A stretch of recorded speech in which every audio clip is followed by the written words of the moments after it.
Hello Algebra 2, welcome to lesson 7.4. Go ahead and pause your video and complete this warm-up going over section 7.3. Okay, number 1, which is not an asymptote of this particular function. The correct answer is D, y equals 4, or f of x equals 4. It does not have a horizontal asymptote at 4. Number 2, which is not an asymptote of this function, x equals 4. This does not have a vertical asymptote at 4. Number 3, domain and range. The domain is x can be anything except for -6 or 0, because that's what makes the denominator equal 0. And the range is all y except y cannot equal 0, or f of x we use for y. Number 4, the graph of 1 over x plus 4. You can think of it as the graph of 1 over x shifted to the left by 4 units with a vertical asymptote at -4. And number 5, for what values of x is this function undefined?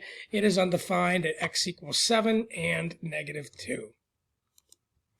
So previously we have graphed reciprocal functions. Now we're going to graph rational functions with vertical and horizontal asymptotes. We're also going to graph rational functions with oblique or slant asymptotes and point discontinuity. So a lot of new vocabulary in this. Feel free to pause it and take notes on whatever you need. Rational function is any time you're dividing two polynomials. If you want to know where the zeros of a rational function are, where does the function cross the x-axis, that is where the denominator is equal to 0. If you want to know where the asymptotes are, the vertical asymptotes, that is where the denominator is equal to 0. So when the numerator equals 0, you have zeros or x-intercepts, because 0 divided by anything equals 0. When the denominator equals 0, you have vertical asymptotes, or it's undefined. Okay, horizontal asymptotes are a little bit tougher to do. If the degree of the numerator is greater than the degree of the denominator, there is no horizontal asymptote. If the top power is bigger than the bottom power, there's no horizontal asymptote. If the degree of the top is less than the degree of the bottom, then that means that there's a horizontal asymptote at y equals 0.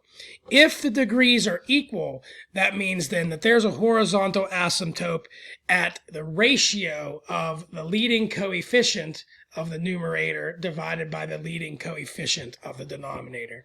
Very, very important for graphing these rational functions, what you see here boxed in. So please make sure you take some time and understand that.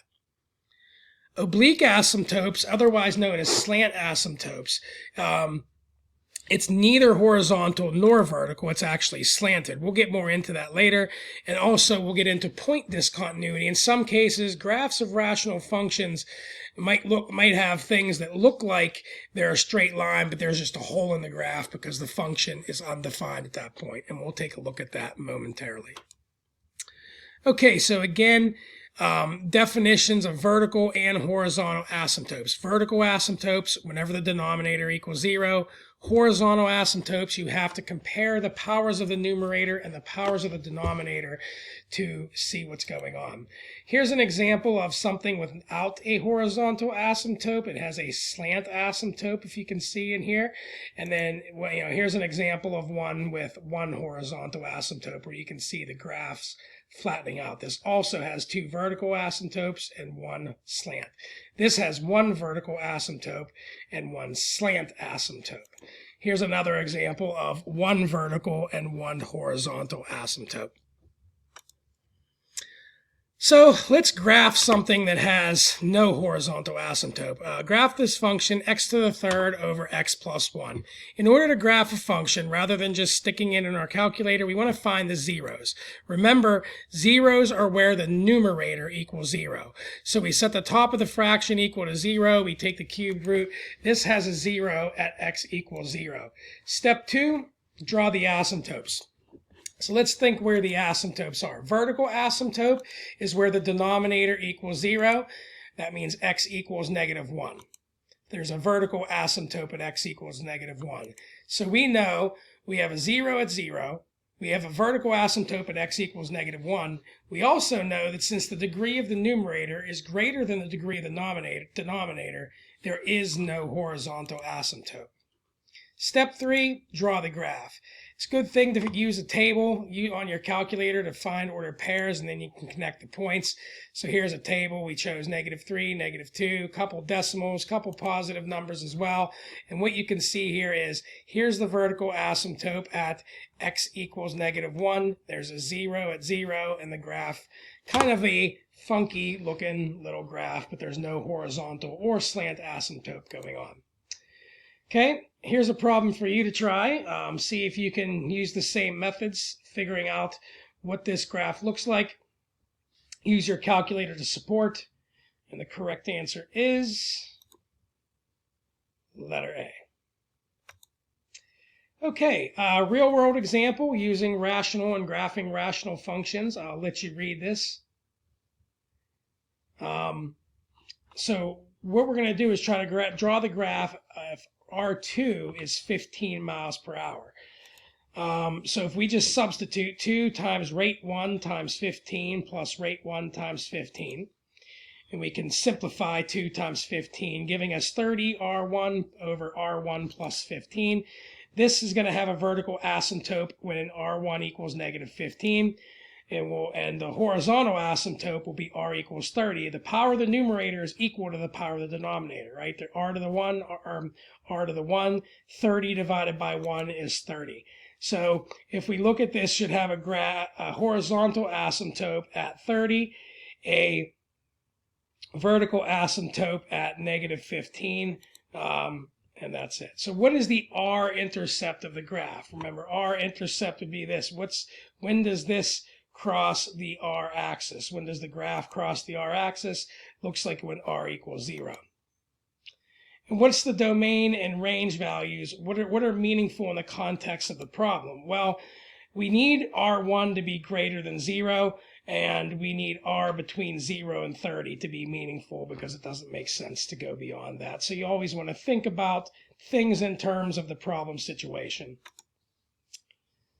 Here's a real-world example for you to try. I'll let you read it, pause it if you need to, and go ahead and answer. And the correct answer is letter A. What is the v-intercept of this graph? Also letter A. And what values of t and v might be meaningful in the context of this problem? Letter B. We want T1 to be positive and V between 30 and 60. Okay, let's get on to the key concept of oblique asymptotes. If you are dividing two things, two polynomials, with no common factors other than 1, it has an oblique asymptote if the degree of A minus the degree of B equals 1. In other words, if the power of the numerator is 1 more than the power of the denominator, then this is going to have an oblique or a slant asymptote. Here's an example. What's the power of the numerator? It's a 4. The power of the denominator is a 3. So here's the vertical asymptote at x equals 1. This actually has an oblique asymptote of y equals x plus 3. We're going to show you how to calculate that, or how to determine that. So if we're going to graph this, we can see this is going to have an oblique asymptote because the power of the numerator is 2, the power of the denominator is 1. So find the zeros, setting the numerator equal to 0. So we have x equals 0. Asymptotes. Vertical asymptotes, we set the denominator equal to 0, and we see there's a vertical asymptote at x equals -1. Since the degree of the numerator is greater than the degree of the denominator, there is no horizontal asymptote. But since it's only 1 more power, that means there is an oblique asymptote. What you do is you divide the numerator by the denominator to determine the equation of the oblique asymptote. So we have to break out long division. We're going to do x squared plus 0x plus 0 to fill in all the missing spaces, divided by x plus 1. All we're worried about is the quotient. That will be our oblique asymptote. So how many times does x go into x squared? That's x times. Multiply by x, and then you subtract. That gives you negative x plus 0. That means what do we have to multiply x by to get it to be negative x? That would be negative 1. And then we multiply everything by negative 1 and we subtract. The remainder doesn't matter at all. Thus, the equation of the oblique asymptote is the line y equals x minus 1.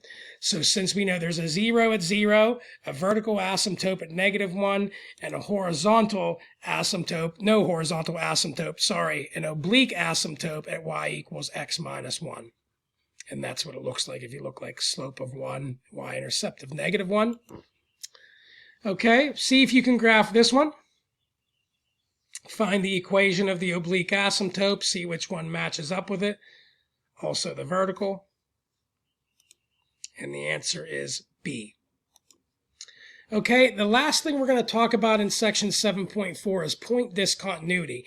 If you have a rational function, the denominator can't equal 0, but if you factor the denominator and somehow you can get the denominator to, let's say, cancel out or divide out with something, a similar factor in the numerator, then what that does is creates a hole in the graph. Let's say you had the function x plus 2 times x plus 1 divided by x plus 1. These x plus 1s would cancel, leaving you with x plus 2. Well, here's the line x plus 2. That's what the line x plus 2 looks like, but it has a hole in it because it was created using this function where x cannot equal negative 1. It doesn't produce an asymptote in this case. It just produces a nice little hole. So let's graph something with a point discontinuity. X squared minus 4 over x minus 2. Notice that you can factor the numerator into x plus 2 times x minus 2, and then the x minus 2's will cancel or divide to 1. Therefore, the graph of f of x equals x squared minus 4 over x minus 2 is the same as the graph of x plus 2 once these cancel out, but it'll have a hole in it at positive 2 because that's where the thing that we canceled out was undefined.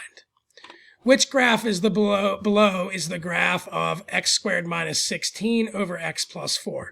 Factor out the numerator, see what cancels out, and where the hole would be.